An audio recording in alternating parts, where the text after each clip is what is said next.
Good morning, everyone. My name is May Doldelau, and I am live here on yesfinanciallyfree.com. That's my blog. I'm also live on Hello and Facebook and YouTube. So, page 124 of The Alchemists, which is a chapter in the book Memoirs of Extraordinary Popular Delusions and the Madness of Crowds by Charles Mackay. Very famous, very old book that you can get for free on the blog. There's a link to the ebook and you can read along.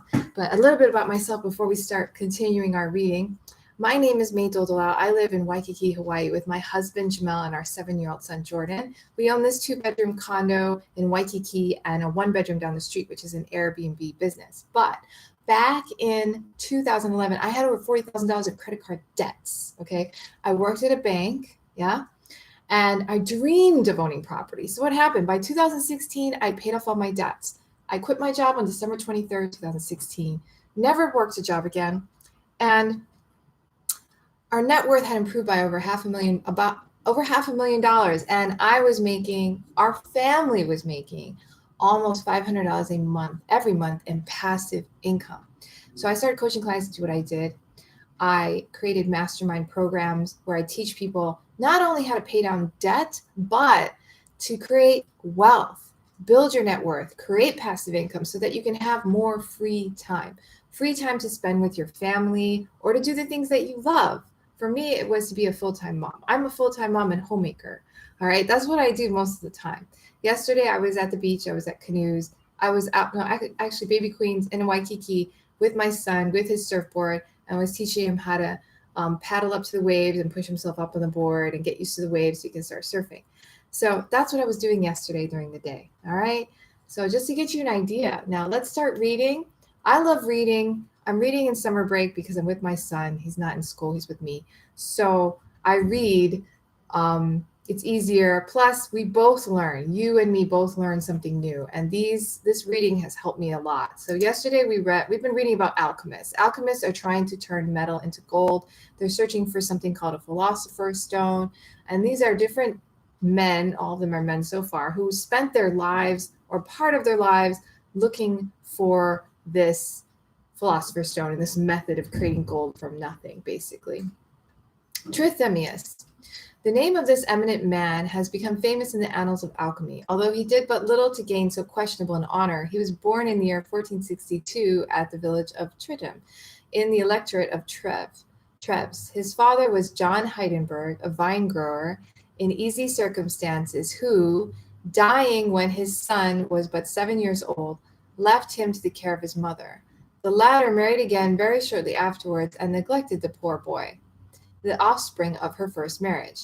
At the age of 15, he did not even know his letters and was besides half starved and otherwise ill-treated by his stepfather. But the love of knowledge germinated in the breast of the unfortunate youth, and he learned to read at the house of a neighbor. His father-in-law set him to work in the vineyards and thus occupied all his days, but the nights were his own. He often stole out unheeded when all the household were fast asleep, poring over his studies in the fields by the light of the moon, and thus taught himself Latin and the rudiments of Greek. He was subjected to much ill usage at home, in consequence of this love of study, that he determined to leave it.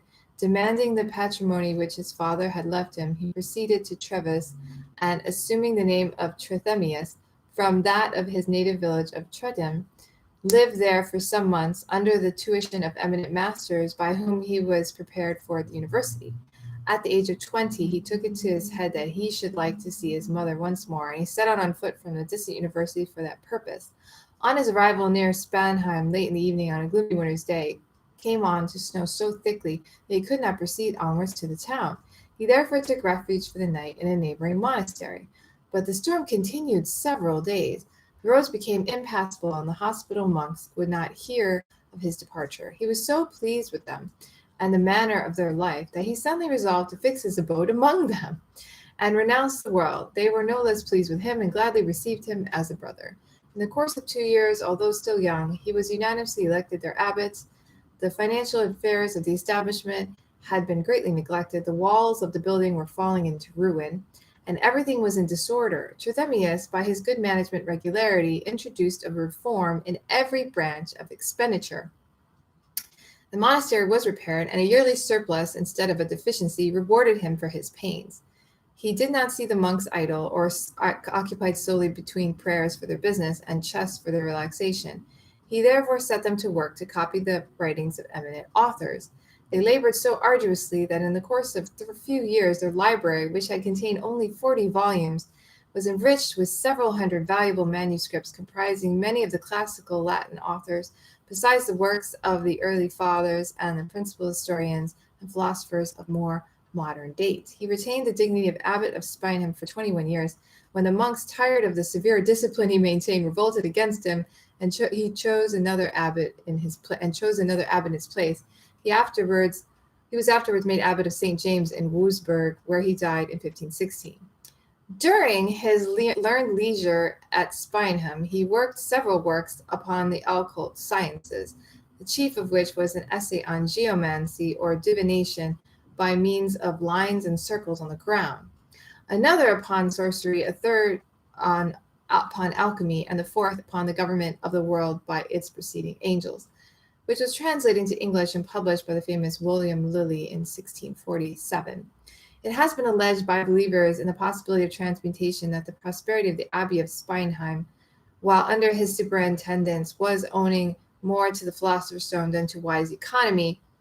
Trithemius, in common with many other learned men, has been accused of magic, and a marvelous story is told of having raised from the grave the form of Mary of Burgundy at the intercession of her widowed husband, Emperor Maximilian. His work on stenographia, or Kabbalistic writing, was denounced to the Count Palatine Frederick II as magical and devilish, and it was by him taken from the shelves of his library and thrown into the fire. Trithemius is said to be the first writer who makes mention of the wonderful story of the devil and Dr. Faustus, the truth of which he firmly believed. He also recounts the freaks of a spirit named Hudikin, by whom he was at times tormented. The Maréchal de Rays. One of the greatest encouragers of alchemy in the 15th century was Gilles de Laval, Lord of Rays and a Marshal of France. His name and deeds were little known, and in the annals of crime and folly, they might claim the highest and worst preeminence. Fiction has never invented anything wilder or more horrible than his career. Ooh, this should be fun. And we're not the details, but too well authenticated by legal and other documents, which admit no doubt the lover of romance might easily imagine they were drawn to please him from the stories of the prolific Brayman, now from the page of history. He was born in the year 1420 of one of the noblest families of Brittany. His father dying when Gilles had attained his 20th year, he came into uncontrolled possession at the early age of a fortune which the monarchs of France might have envied him.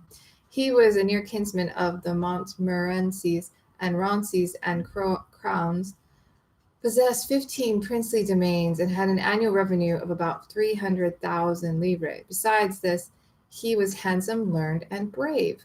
He distinguished himself greatly in the wars of Charles II and was rewarded by that monarch and with the dignity of a Marshal of France. But he was extravagant and magnificent in his style of living, and accustomed from his earliest years to the gratification of every wish and passion.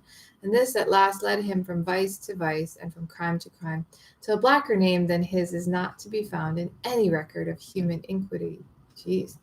In this castle of Champtocé, he lived with all the splendor of an Eastern caliph.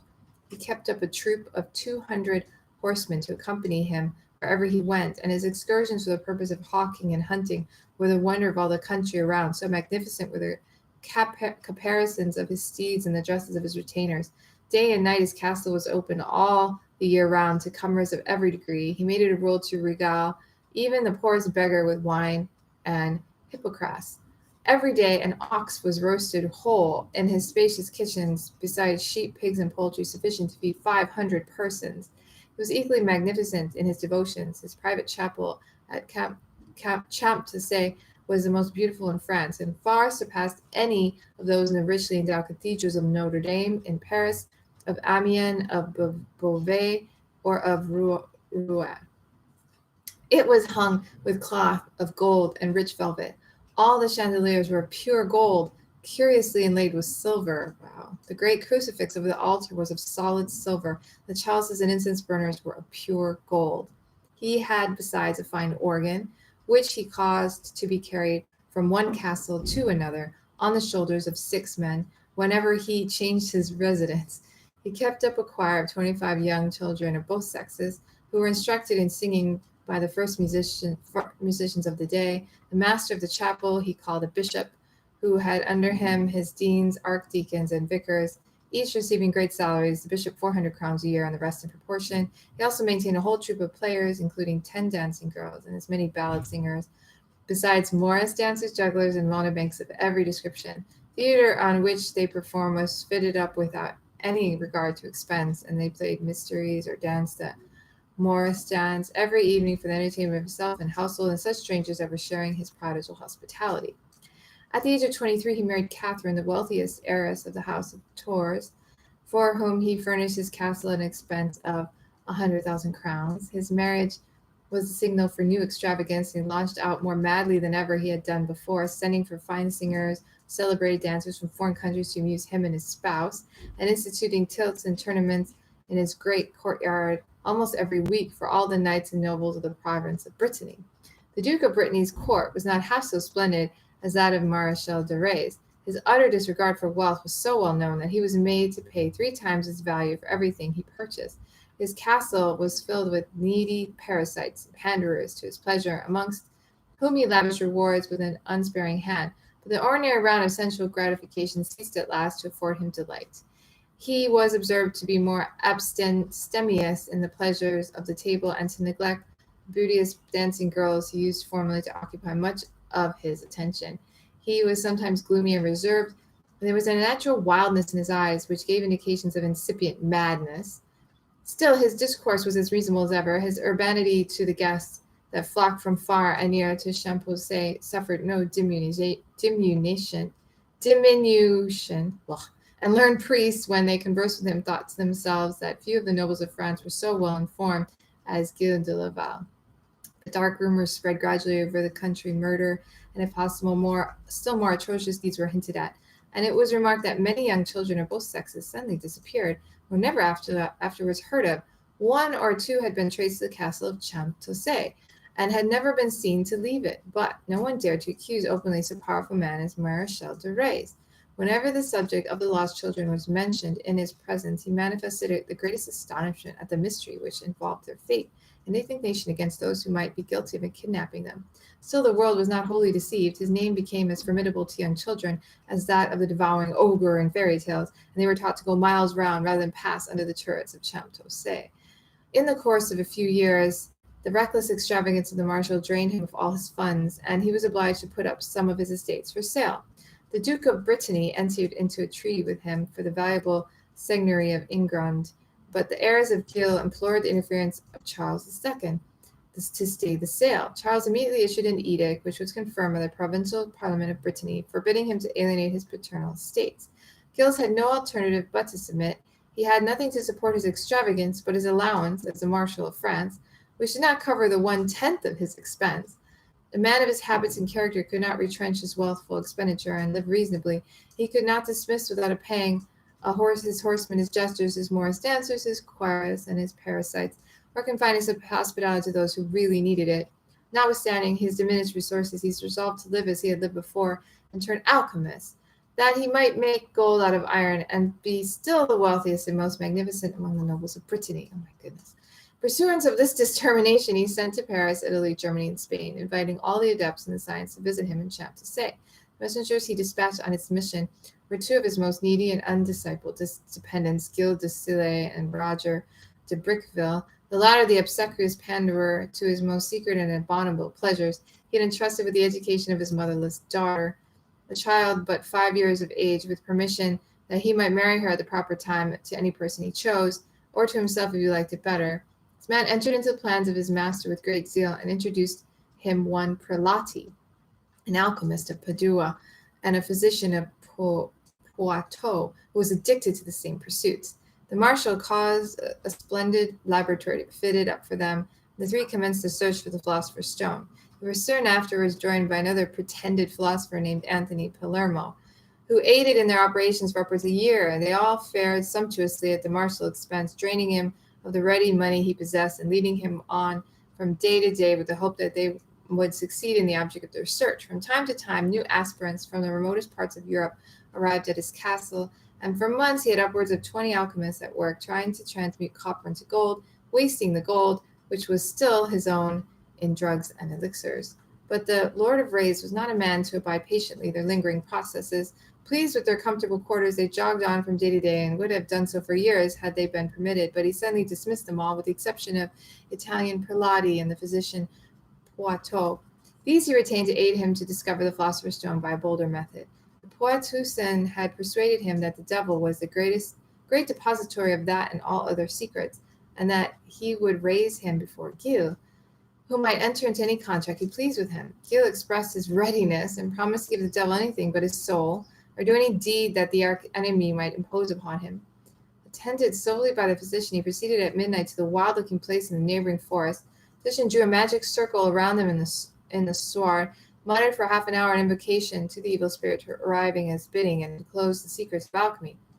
Gil looked on with intense interest and expected every moment to see the earth open and deliver to his gaze the great enemy of mankind. At last the eyes of the physician became fixed. His hair stood on end. He spoke as if addressing the fiend, but Gil saw nothing except his companion. At last the physician fell down on the sword as if insensible. Gil looked calmly on to see the end.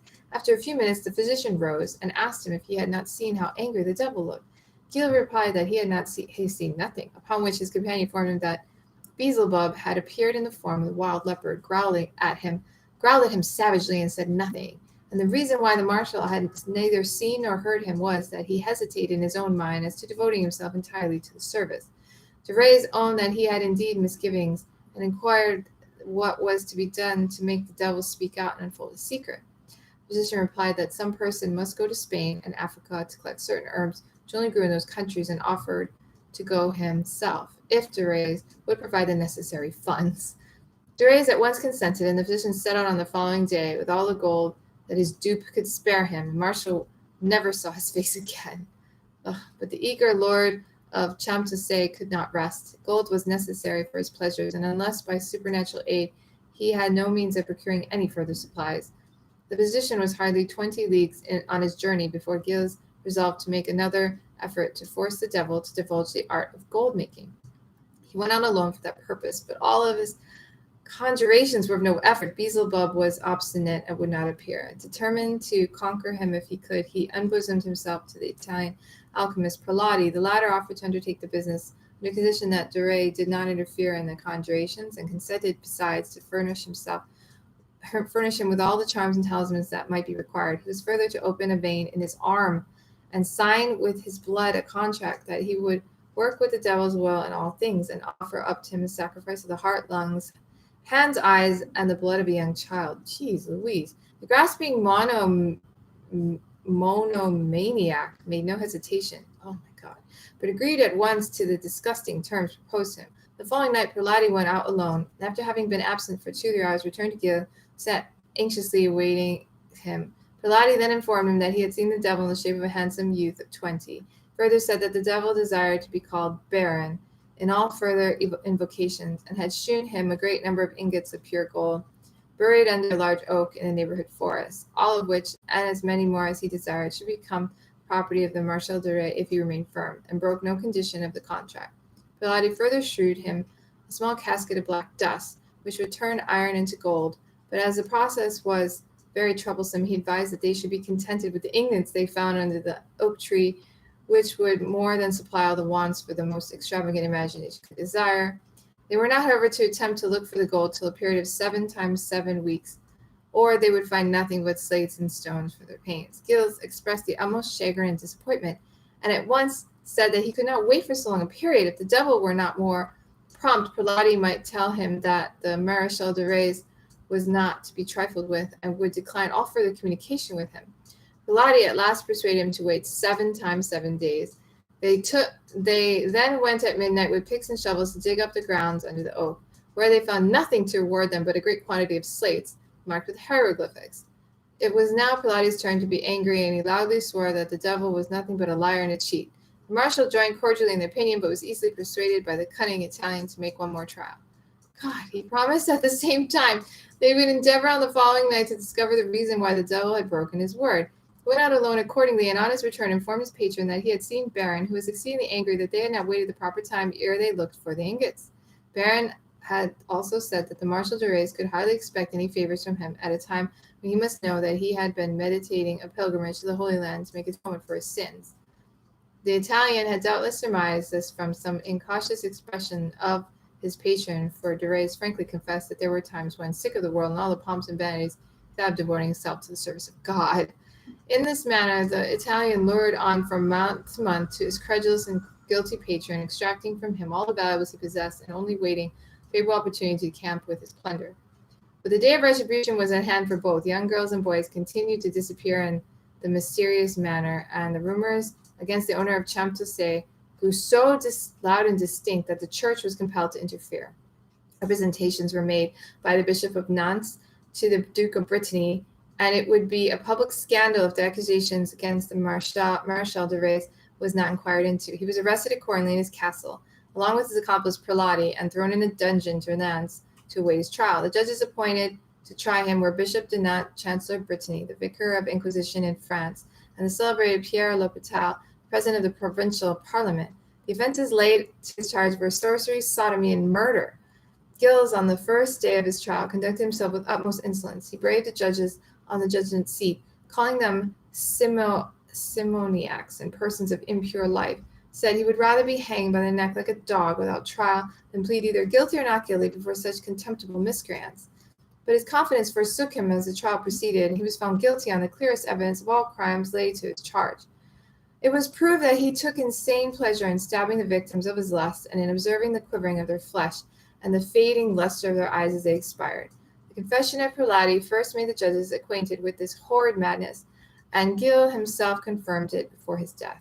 Nearly 100 children of the villagers around his two castles of Champtocé and Machocoult had been missed within 3 years, the greater part, if not all, of whom were immolated to the lust or the cupidity of this monster.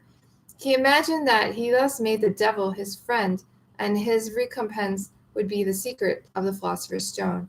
Gilles and Prelati were both condemned to be burned alive. At the place of execution, they assumed the air of penitence and religion. Gilles tenderly embraced Prelati, saying, "Farewell, friend Francis.